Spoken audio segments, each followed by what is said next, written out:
जय श्री राधे दोस्तों, केपी की वाणी चैनल में आपका स्वागत है। माता रानी का आशीर्वाद पाने हेतु कमेंट में जय माता दी अवश्य लिखे। वहीं अगर आप महाकाल के भक्त हैं तो कमेंट में हर हर महादेव अवश्य लिखे। यकीन जानिए माता रानी संग महादेव की कृपा आप पर और आपके पूरे परिवार पर अवश्य बरसेंगी और आप 100 परिवार स्वस्थ एवं सुखी रहेंगे। साथ ही आपकी सभी मनोकामनाएं माता रानी कृपा से अवश्य ही और शीघ्र ही पूरी हो जाएंगी। दोस्तों, आज की वीडियो में आपको, चूंकि वर्तमान समय में मलमास चल रहा है, वर्तमान समय में मलमास जो है 18 जुलाई से प्रारंभ होकर 16 अगस्त तक है और 16 अगस्त को जो है मलमास पुरुषोत्तम मास का अंत होगा, यानी कि 16 अगस्त को जो है मलमास समाप्त हो जाएगा। उसके पश्चात फिर से सावन प्रारंभ हो जाएगा और सावन के महीने में जो है शीघ्र विवाह हेतु कई उपाय भी किए जाते हैं। उन उपाय को करते हैं तो अविवाहित जातकों की शादी के योग बनने लगते हैं। तो अविवाहित जातक जो है सावन के महीने में भगवान शिव और माता पार्वती की पूजा उपासना करते हैं और शीघ्र विवाह की कामना करते हैं। ऐसा कहा जाता है कि अगर आप सावन के महीने में भगवान शिव का कच्चे दूध से दुग्धाभिषेक करते हैं और उस समय अपनी मनोकामना उन्हें सुनाते हैं तो आपकी मनोकामना अवश्य पूर्ण होती है। खासकर अविवाहित जातक के जो भी मनोकामनाएं होती हैं वो शीघ्र ही पूर्ण हो जाती है अगर आप महादेव की पूजा उपासना करते हैं सावन के महीने में। और अगर आप शारीरिक रूप से सक्षम है तो सोमवार का व्रत अवश्य करें और सोमवार के व्रत करने से भी जो शीघ्र विवाह के योग बनते हैं। हालांकि उसे पूर्व अपनी कुंडली का विश्लेषण अवश्य करा ले। अगर कुंडली में किसी प्रकार का कोई दोष लगा है तो उसका निवारण करा ले। अगर उसका दोष निवारण करा लेते हैं तो शीघ्र विवाह के योग बनने लगते हैं।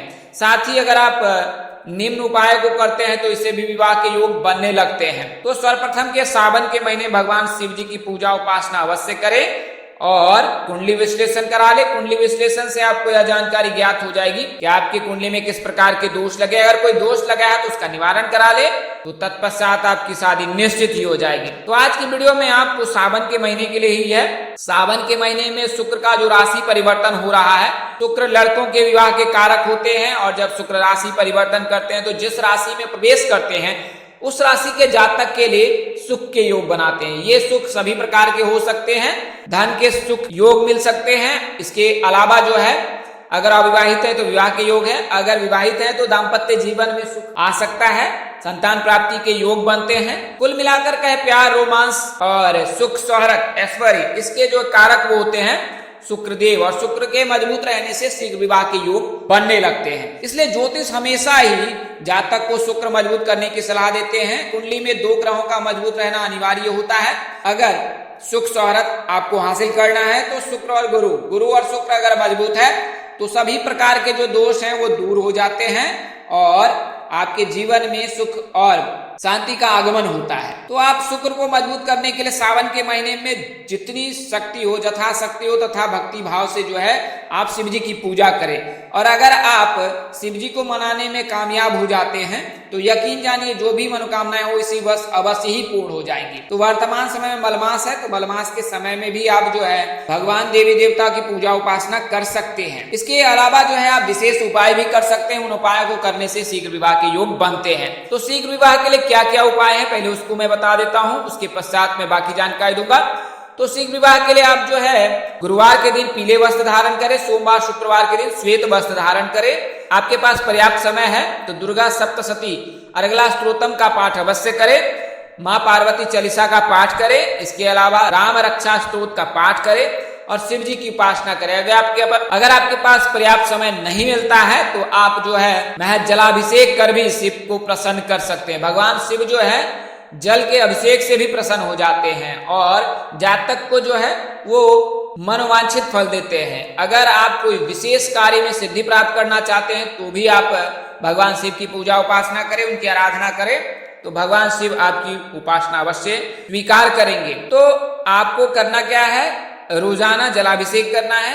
सोमवार या शुक्रवार के दिन है तो उस दिन श्वेत वस्त्र धारण करना है और गुरुवार के दिन पीले वस्त्र धारण करना है। सामान्य दिनों में आप कोई भी वस्त्र धारण कर सकते हैं। कच्चे दूध से अगर आप अभिषेक करते हैं तो आपको मनचाहा जीवन साथी प्राप्त होगा और जीवन साथी बेहद खूबसूरत होगा। साथ ही जो है आपकी सभी मनोकामनाएं भी पूर्ण होती है चंद्रमा के मजबूत होने से। इसके अलावा जो है नवग्रह यंत्र जो है पूजा स्थल पर स्थापित करें और उनकी पूजा करें। नवग्रह यानी कि जो भी ग्रह हैं उन ग्रहों की शांति भी बहुत जरूरी होती है। अगर कोई ग्रह अशांत है या फिर उसकी कुदृष्टि आप पर पड़ी है तो आपके सभी शुभ कार्य में बाधा विघ्न आती है। तो इसके लिए जो है नवग्रह यंत्र स्थापित कर पूजा स्थल पर रोजाना उनकी पूजा उपासना करे और गुरुवार के दिन जो है हल्दी में जो है जल में हल्दी डालकर जो है स्नान करे।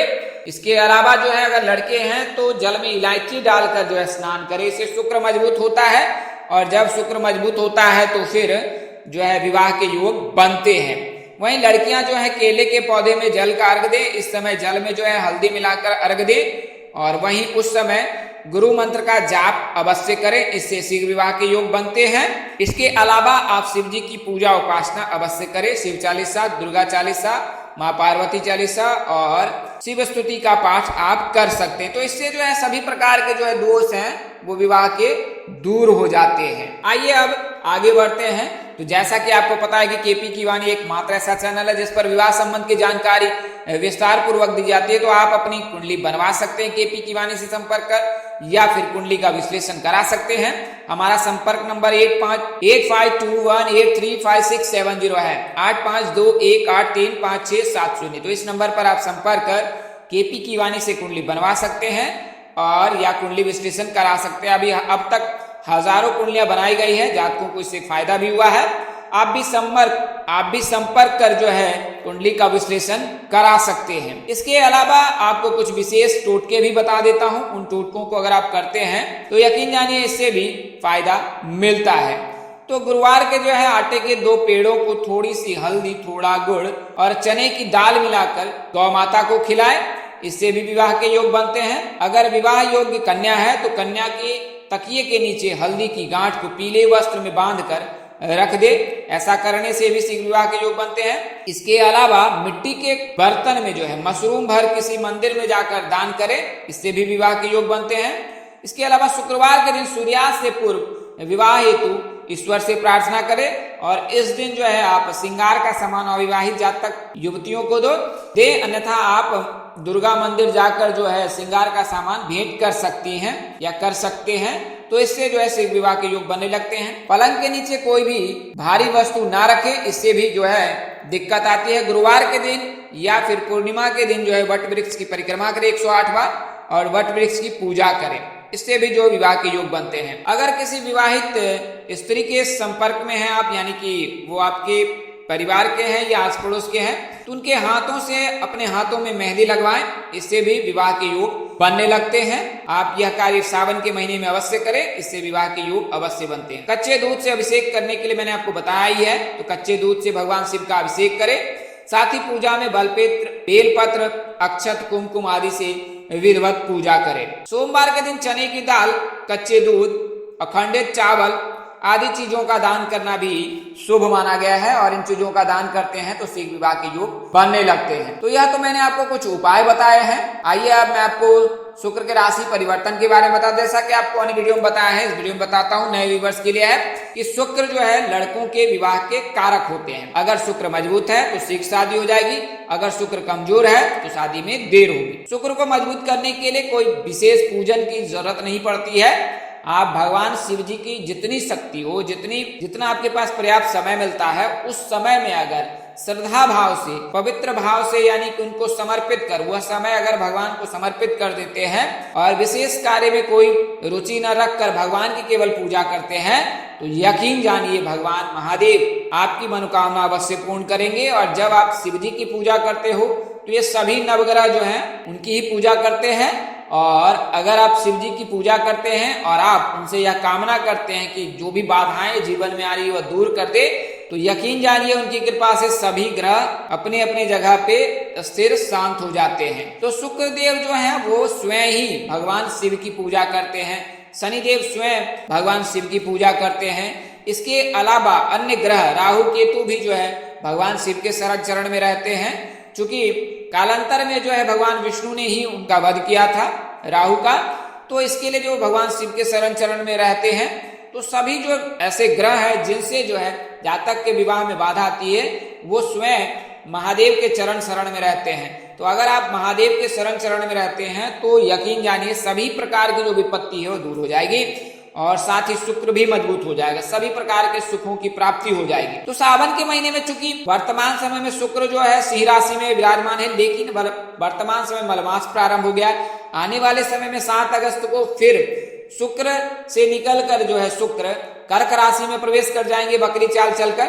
और फिर 2 अक्टूबर तक कर्क राशि में ही रहेंगे। तो कुल मिलाकर का है तकरीबन 2 महीने तक कर्क राशि में रहेंगे। तो इसके चलते कर्क राशि के जातकों के लिए तो शुभ योग बन ही रहा है, क्योंकि शुक्र का कर्क राशि में गोचर होगा, और जब शुक्र या गुरु किसी राशि में गोचर करता है तो उस राशि के जातक जातिका के विवाह के योग बनता है। इसके अलावा कर्क राशि में गुरु भी उच्च के होते हैं, इसके लिए कर्क राशि के जातकों के ऐसे भी विवाह के योग बन रहे हैं। तो आपको अगर ग्रह राशि परिवर्तन के बारे में बताऊं तो शुक्र का राशि परिवर्तन होगा कर्क राशि में, गुरु का वर्तमान समय में राशि परिवर्तन हो रखा है और वर्तमान समय मेष राशि में है, कर्क राशि में गुरु उच्च के होते हैं। तो ये 2 ग्रह जो है विवाह के कारक होते हैं और दोनों ग्रहों का राशि परिवर्तन हो जाएगा।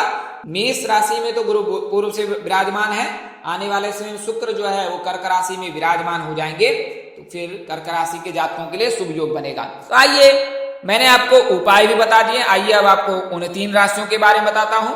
क्योंकि नवरात्रि का मैंने जिक्र किया है तो पंजाबी समुदाय के जो लोग हैं उनके यहाँ पर नवरात्रि में शादी होती है। ऐसी मान्यता है कि नवरात्रि में जब माँ स्वयं पृथ्वी पर पधारती हैं या आती हैं, उनका आगमन होता है, तो फिर सभी जो राहु केतु मंगल शनि सभी अपने अपने जगह पर अवस्थित हो जाते हैं और माँ की सेवा में लग जाते हैं। तो ऐसी परिस्थिति में किसी प्रकार का कोई अशुभ दोष नहीं लगता है और न ही अशुभ समय रहता है। 9 दिनों तक 24 घंटे तक जो है 8 प्रहर तक जो है वो शुभ समय ही रहता है। इसके लिए पंजाबी समुदाय के लिए नवरात्रि के दिनों में विवाह कार्यक्रम संपन्न किए जाते हैं। अगर आप इन 3 राशियों में से कोई एक हैं तो यकीन जानिए कि नवरात्रि में तो योग है ही, लेकिन उत्तर भारत में नवरात्रि में विवाह के योग नहीं होते हैं, तो आपकी शादी जो है फिर नवंबर महीने में गारंटी हो जाएगी। तो शुक्र का राशि परिवर्तन कर्क राशि में होगा और आने वाले समय में जब मलमास के पश्चात, चूंकि 7 अगस्त को राशि परिवर्तन होगा, 7 अगस्त को जो है शुक्र राशि परिवर्तन करेंगे कर्क में और 18 अगस्त तक जो है मलमास है 16 अगस्त तक, और उसके पश्चात जो है मलमास समाप्त होने के पश्चात जो है फिर विवाह कार्यक्रम यानी कि नया आयाम दिया जा सकता है, रिश्ते तय हो सकते हैं, रिश्ते हेतु जा सकते हैं और बातचीत कर सकते हैं। तो 3 राशि वाले जो हैं वो भाग्यशाली कौन कौन राशियां हैं? तो प्रथम राशि जो है वो मेष राशि है, चूंकि गुरु का राशि परिवर्तन मेष राशि में हो रखा है और मेष राशि के जातकों के लिए शुभ योग है। वर्तमान समय में गुरु चंडाल दोष लगा है मेष राशि के जातकों पर, चूंकि कर्क राहु के साथ जो है गुरु उपस्थित है, राहु केतु के साथ जब गुरु उपस्थित होता है तो गुरु चंडाल दोष लगता है। ऐसी परिस्थिति में जो है जातक को जो है चंदन का लेप मस्तक पर लगाना चाहिए, रोजाना जो है वो भगवान विष्णु की पूजा उपासना करनी चाहिए। पर्याप्त समय मिले तो फिर आप विष्णु जी की पूजा उपासना अवश्य करें, तो इससे जो गुरु चंडाल दोष का प्रभाव कम हो जाता है। तो मेष राशि के जातक इस लिस्ट में प्रथम स्थान पर हैं, उनके नवरात्रि में सगाई के योग हैं और विवाह के योग हैं। इससे पूर्व जो है सावन महीने में उनके रिश्ते तय हो सकते हैं। वर्तमान समय से लेकर 1 मई 2024 तक मेष राशि कर्क राशि के जातकों के विवाह के योग है। तो अगर किसी कारणवश रिश्ता तय नहीं होता है तो आप निराश और हताश बिल्कुल ना हो, क्योंकि आने वाले समय में 1 नवंबर से आपके लिए शुभ समय प्रारंभ हो जाएगा, जब राहु आपकी राशि से गोचर कर जाएंगे मीन राशि में। तो आप तनिक भी परेशान ना हो और आने वाले समय का इंतजार करें। हालांकि इसकी संभावना अधिक है कि कर्क राशि में शुक्र के गोचर से मेष राशि के जातकों के लिए शुभ योग बनेगा सावन महीने में भी। तो कुल मिलाकर के सावन महीने में रिश्ते पक्के हो सकते हैं, नवरात्रि में शादी हो सकती है। अगर किसी कारणवश आपकी शादी नवरात्रि में नहीं हो सकती, अगर आप उत्तर भारतीय हैं तो फिर आपकी शादी जो है नवंबर में अवश्य हो जाएगी। पंजाबी समुदाय में जो है मकर मेष राशि के जातकों के विवाह के प्रबल योग। इसके अलावा दूसरी राशि कर्क राशि है, क्योंकि गुरु इसमें उच्च के होते हैं। शुक्र का राशि परिवर्तन होगा, 2 अक्टूबर तक इसी राशि में रहेंगे, तो इसके चलते जो है कर्क राशि के जातक भी इस लिस्ट में शामिल हैं और कर्क राशि के जातकों के भी विवाह के योग बन रहे हैं और सावन में सगाई हो सकती है, रिश्ते तय हो सकते हैं, नवरात्रि में परमेश्वर में बन सकते हैं। उत्तर भारतीय जो भी जातक हैं उनकी शादी नवंबर में हो सकती है, लेकिन रिश्ते तय होने की संभावना प्रबल है। और अंतिम जो राशि है वो मीन राशि है, क्योंकि मीन राशि में शुक्र उच्च के होते हैं और जिस राशि में शुक्र उच्च के होते हैं या उनका शुभ प्रभाव पड़ता है तो उस राशि के जातक के लिए शादी के प्रबल योग बनाता है। तो मीन राशि के जातक भी इस लिस्ट में शामिल है। तो कुल मिलाकर कहे तो मेष राशि के जातक, कर्क राशि के जातक और मीन राशि के जातक, 3 राशि के जातक के लिए शुभ योग बन रहा है। इसके अलावा जो है अन्य जो 2 भाग्यशाली राशियां हैं वो वृषभ राशि है और तुला राशि, क्योंकि शुक्र इनके स्वामी है। हालांकि वर्तमान समय में वृषभ राशि के द्वादश भाव में गुरु विराजमान है, इसके चलते वृषभ राशि के जातकों के लिए यह योग नहीं बन रहा है। इसके अलावा तुला राशि में केतु विराजमान है और 30 अक्टूबर के पश्चात केतु प्रस्थान कर जाएंगे तुला राशि से और प्रवेश कर जाएंगे कन्या राशि में। तो इसके चलते जो है तुला राशि के जातकों को भी 30 अक्टूबर तक इंतजार करना पड़ेगा। तो आज के लिए इतना ही, अगले वीडियो में फिर मिलेंगे, तब तक के लिए इजाजत दे। नमस्कार, जय श्री राम दोस्तों, जय श्री कृष्णा, जय माता दी, जय वाहिगुरु।